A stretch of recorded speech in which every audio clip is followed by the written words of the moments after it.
निलंबित खासदारांसह बहुतांश विरोधी पक्षीय खासदारांच्या अनुपस्थितीत लोकसभेत बुधवारी 3 नवीन फौजदारी संहिता विधेयके मंजूर करण्यात आली। याबरोबरच देशद्रोहाचा ब्रिटिशकालीन कायदा रद्द करण्यात आला। नव्या कायद्यानुसार सशस्त्र हिंसक आंदोलन करणाऱ्यांवर देशद्रोहाच्या कायद्याखाली गुन्हा नोंदवला जाणार आहे। अल्पवयीन मुलीवर बलात्कार, दहशतवादी कारवाया आणि झुंडबडीसारख्या गुन्ह्यांसाठीही फाशीच्या शिक्षेची तरतूद नव्या कायद्यात असणार आहे। लोकसभेत 3 महत्त्वाच्या फौजदारी विधेयकांना मान्यता देण्यात आली। याबाबत केंद्र गृहमंत्री अमित शहा यांनी लोकसभेत माहिती दिली। फौजदारी कायद्यांशी संबंधित भारतीय न्याय संहिता 2023, भारतीय नागरिक सुरक्षा संहिता 2023 व भारतीय साक्षीदार किंवा साक्ष विधेयक 2023 ही 3 विधेयके लोकसभेत मंजूर झाली। या विधेयकांचे महत्त्व केंद्रीय मंत्री अमित शहा यांनी स्पष्ट केले। गुलामगिरीचे दाखले असलेले 3 फौजदारी कायदे रद्द करून ही नवीन विधेयके करण्याचा उद्देश कायदा आणि सुव्यवस्था मुळापासून सुधारणे हा आहे। 150 वर्षांपूर्वीचे हे कायदे रद्द करून प्रथमच पंतप्रधान नरेंद्र मोदी यांच्या नेतृत्वाखाली राज्यघटनेच्या भावार्थानुसार गुन्हेगारी संहितेचे कायदे बनवले जाणार आहेत। ही 3 विधेयके आपल्या राज्यघटनेचा आत्मा प्रतिबिंबित करतात, परंतु इटलीची मानसिकता असलेल्या लोकांना ते कधीच समजणार नाही, असा टोला शहा यांनी लगावला। गुलामगिरीच्या काळातील गुन्हेगारी कायद्यांची जागा घेणारी ही 3 विधेयके गुन्हेगारी न्यायव्यवस्थेत मानव केंद्रित दृष्टिकोन ठेवून बदल घडवून आणण्याचे उद्दिष्ट ठेवतात। कोणालाही थेट शिक्षेऐवजी न्यायावर लक्ष केंद्रित करतात। हे 3ही कायदे न्याय, पारदर्शकता आणि निष्पक्षतेवर आधारित आहेत, असे शहा म्हणाले। तीनों मिलकर दंड केंद्रित नहीं परंतु न्याय केंद्रित क्रिमिनल सिस्टम लेंगे। आपकी अध्यक्षता में ये न्याय यहाँ पर कानून बनेगा, इसका इम्प्लीमेंटेशन कार्यपालिका करेगी और इसका बाकी रहा हुआ इम्प्लीमेंटेशन न्यायपालिका करेगी। ये तीनों अंग इकट्ठा होकर इस देश में भारतीय विचार की न्याय प्रणाली को प्रस्थापित करेंगे। और न्याय, जैसा मैंने कहा, एक अम्ब्रेला टर्म है। न्याय कहते हैं तो बहुत बड़े समुदाय के प्रति होता है। इसमें आरोपी और विक्टिम दोनों आ जाते हैं और दंड कहने पर केवल आरोपी की तरफ ही देखा जाता है। तो संतुलन बनाते हुए नए कानून में लेकर आया हूं। यहां पहले दंड देने की सेंट्रलाइज सोच वाली कानून थे, अब विक्टिम सेंट्रिक जस्टिस इसका यहां पर उद्भव होने जा रहा है। ईज ऑफ जस्टिस को सरल, सुसंगत, पारदर्शी और जवाबदेही प्रोसीजर के माध्यम से साकार किया गया है और एनफोर्समेंट के लिए निष्पक्ष, समयबद्ध, evidence based speedy trial, court तथा प्रिजन का इससे बर्डन कम होने वाला है और कन्विक्शन रेशियो भी इससे बढ़ने वाला है। मान्यवर, कई लोगों ने अलग अलग सुझाव करे हैं। पहले मैं बिल के बारे में बताकर इसका जवाब दूंगा। और सबसे बड़ी बात है मान्यवर कि जो बिल लेकर मैं आया हूं वो ढेर सारी नई चीजों को भी इसमें जगह देने वाला बिल है और इसका उपयोग करने वाला बिल है। इन्वेस्टिगेशन को हमने फॉरेंसिक साइंस के आधार पर प्रोसिक्यूशन को बल देने का फैसला किया है। बलात्कार की पीड़िता का ऑडियो वीडियो रिकॉर्डिंग के माध्यम से रिकॉर्ड लेना कंपलसरी किया है।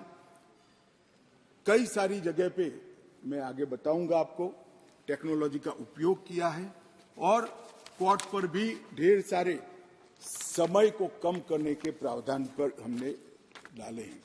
मान्यवर, आज के बाद इस देश में अभी 3 प्रकार की न्याय प्रणाली है। कहीं मेट्रो जज होते हैं, कहीं नहीं होते हैं, कहीं फर्स्ट क्लास मजिस्ट्रेट होते हैं, कहीं नहीं होते हैं।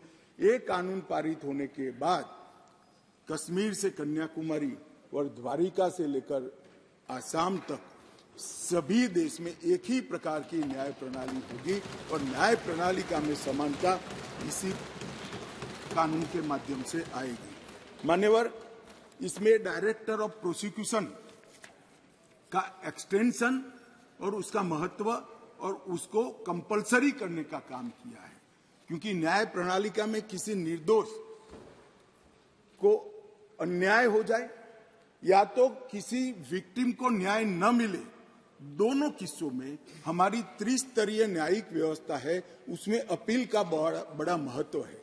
आज अपील का निर्णय वही लोग करते हैं जो वो गलती जो हुई है, मानो विक्टिम को लगता है कि मेरे साथ न्याय नहीं हुआ है, तो वही निर्णय करते हैं अपील करनी या नहीं करनी जिसने ये गलती की है।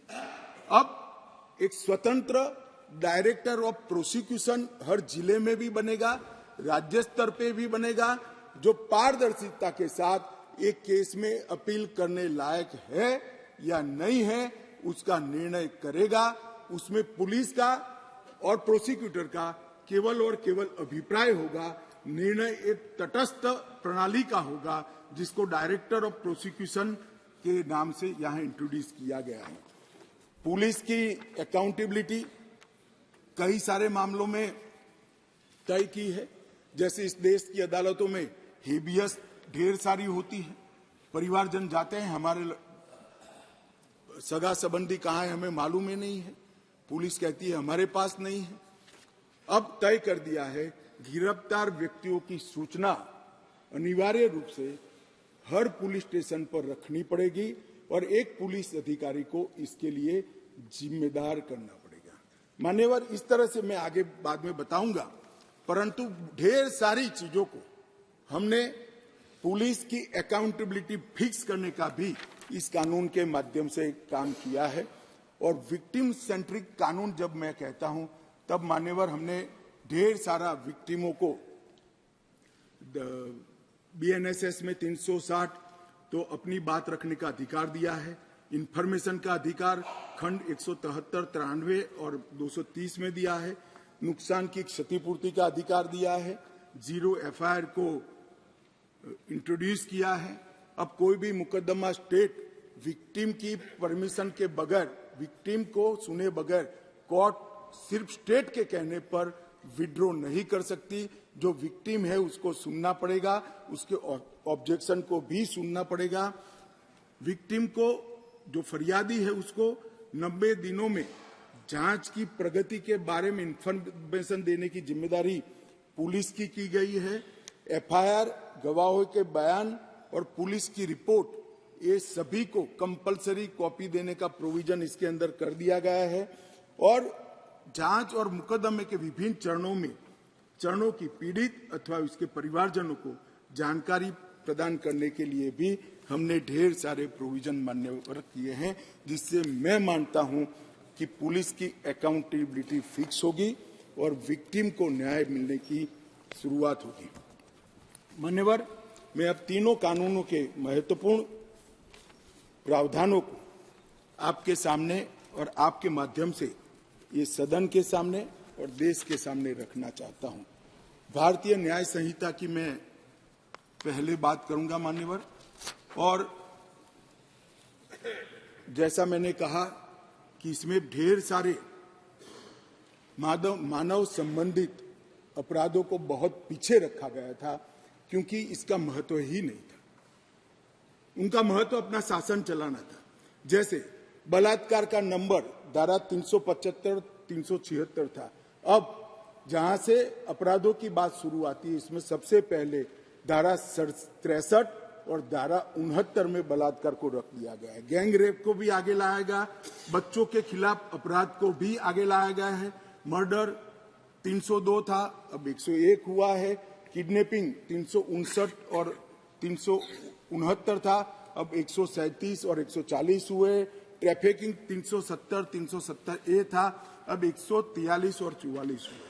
माननीय, शुरुआत की डेफिनेशन और प्रोसीजर को छोड़कर सीधा मानव संबंधित, पहले महिला और बच्चे और फिर शरीर संबंधित अपराधों को हमने प्रायोरिटी दी है, क्योंकि इसी को हम व्यक्ति की सुरक्षा के साथ जोड़कर देखते हैं मान्यवर, और उसको सुनिश्चित करना ये कानूनों की प्रायोरिटी है। मान्यवर, अंग्रेजों ने बनाया हुआ राजद्रोह का कानून, जिसके तहत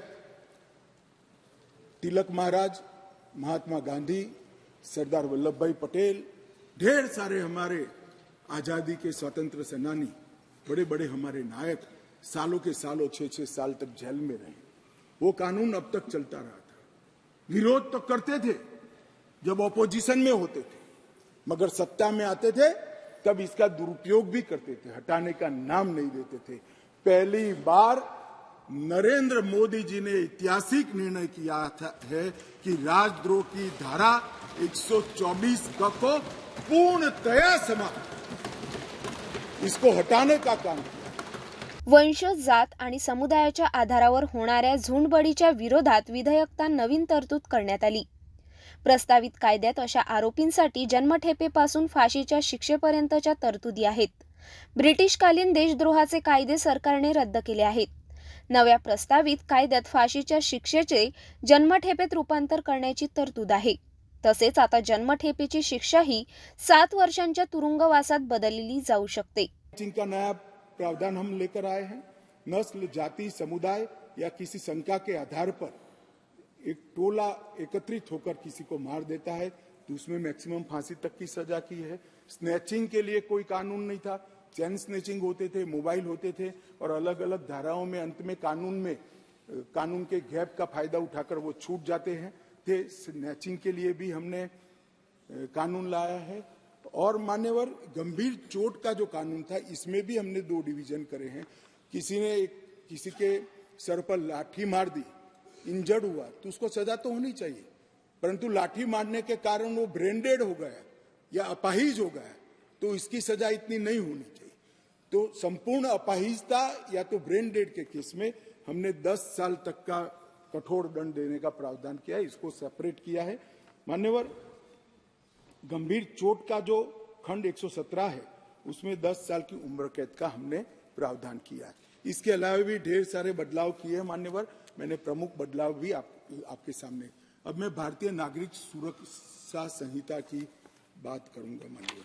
मान्यवर इस देश में न्याय प्राप्त करने में सबसे बड़ी बाधा है तो गरीबों के लिए तो आर्थिक बाधा है, मगर हमारे संविधान ने इसकी योजना बनाई। गरीब से गरीब व्यक्ति को शासन के द्वारा वकील भी दिया जाता है, न्याय भी मिलता है, परंतु न्याय मिलता ही नहीं।